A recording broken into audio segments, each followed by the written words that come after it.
রংপুর। ও আমার সর্বস্ব। মা। আমি বিশেষভাবে আমার আম্মার বিষয়ে সেন্টিমেন্টাল। হুমায়ুন আজাদ। অত্যন্ত প্রতিভাবান, কিন্তু শিশু কিশোরদের জন্য যত ভালো লিখেছেন উপন্যাসগুলি অত ভালো হয়নি। কবিতার তার কবিতা আমার খুব প্রিয়। মতিউর রহমান। সুপারম্যান। প্রেম। এই জন্যই তো বেঁচে আছি। যৌনতা। মানে একদম অবশ্যম্ভাবী, মানে যেটাকে আপনি ছাড়তে পারবেন না, অপরিহার্য অনিবার্য একটা বিষয়। সবশেষ পড়া অন্য লেখকের বই।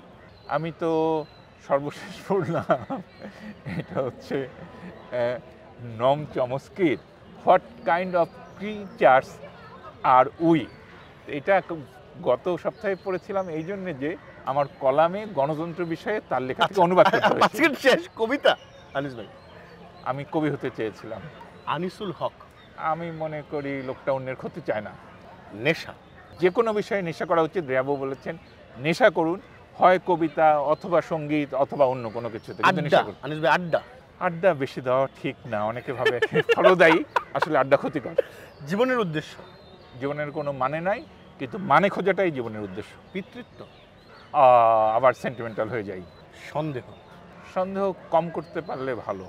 মৃত্যু। অনিবার্য, ভয় পাই না, কিন্তু জানি যে আসছে। প্রতিজ্ঞা। রক্ষা করতে পারি না।